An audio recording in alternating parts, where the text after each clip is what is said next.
USD. I in Malaysia, I thought 7,000 Malaysian. But still, I fulfill. That time I pay about 28,000 or 29,000.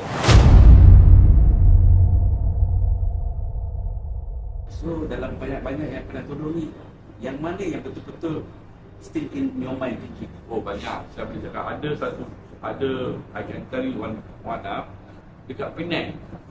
Sampai Penang ni bantu? Ada itu cerita dia dekat Penang. Bapak dia bawa taksi. Dia adalah sikit saving lah. Anak dia pergi belajar dekat overseas, dekat Malaysia. Anak saya pun belajar dekat Malaysia masa itulah. So bapak dia I think 5th year, final year, bapak dia dekat sini paralyzed. Bukan paralyzed, apa? Stroke lah. Paralyzed satu. Lepas tu apa yang dia ada semua wang dah habis, dia tak boleh hantar kasih dia anak lah. Wang dia nak tulis lecture ke, cannot, no money.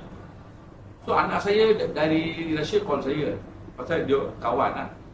Dia say, Pak, you can help my friend cannot write exam because I will pay tuition the semester fees lah. I say, how much? 7,000 lah. Dia cakap 7,000. Dia cakap 7,000, okay lah.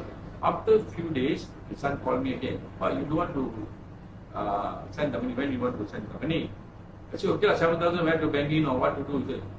But that time only I know, he talking about 7,000 USD. Son also never tell me, he called from Russia, he never tell me 7,000 USD. I in Malaysia, I thought 7,000 Malaysian. Yes. You see, this is communication something. But still, I fulfill. That time I pay about 28,000 or 29,000 ringgit. I send. The good story about this, I'm happiness. After the guy finished, come back, he worked as a doctor in government Pulau Pinang lah. He came with his father, and his father came to JB. How's his father at that time? His father still stroke, but they came lah. They came down, right down here, came here, they come and first time I see them, no, after that I never see them, I also You gave them about 29,000 and then I never see them, then they came here, they visit me, they thanks me, this one story. I feel so happy that. One more story, ada satu budak belajar mekanik, belajar 2 tahun ni, sama dia. First year dia bayar, second year tak boleh bayar. Not much lah. 4,000 something or 5,000 something. Overseas or Malaysia? Here, Malaysia. So, bapak dia pun bawa taksi. His father also drive taxi. They came. Mak, bapak sama anak, diorang datang ke office lah.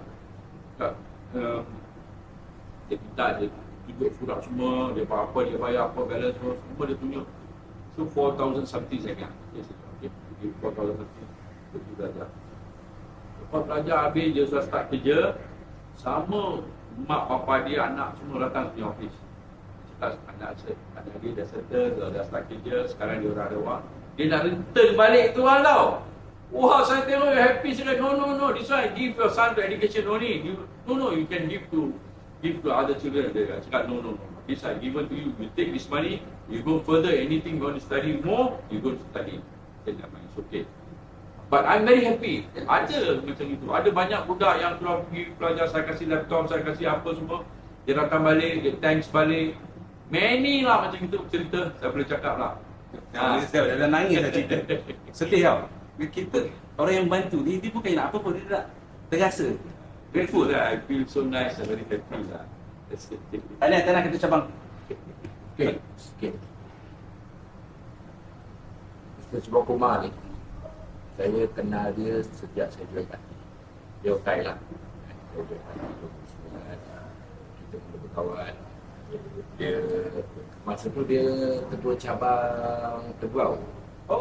Dia Tebrau. Tebrau, dan dia pernah jadi calon.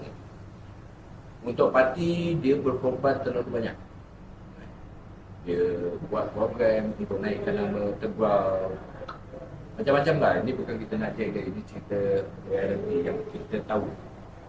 Walaupun sekarang ni dia agak slowkan pergerakan, tapi belakang tabir dia tak pernah berhenti. Macam tadi awal kita bagi tahu. Kadang-kadang bergaduh. Kadang-kadang bergaduh. Tahu tak tadi data-data dah maki hamun dah. Tapi pergaduhan kita profesional. Habis bergaduh untuk ayat tahu. Bukan untuk sendiri tahu, untuk ayat. Jadi saya bagi tahu Mr. Subakuma walaupun sekarang dia agak slow, tapi belakang tabir kebajikan rakyat Pasir Gudang tetap pernah lupa. Terutama anak-anak sekolah. Jadi inilah Mr. Subakuma. Nampak garang. Dan kita ni walaupun saya ketua cabang, pegawai khas tetap kena marah. Tapi kita profesional. Ini semua kita buat untuk rakyat. Senyum.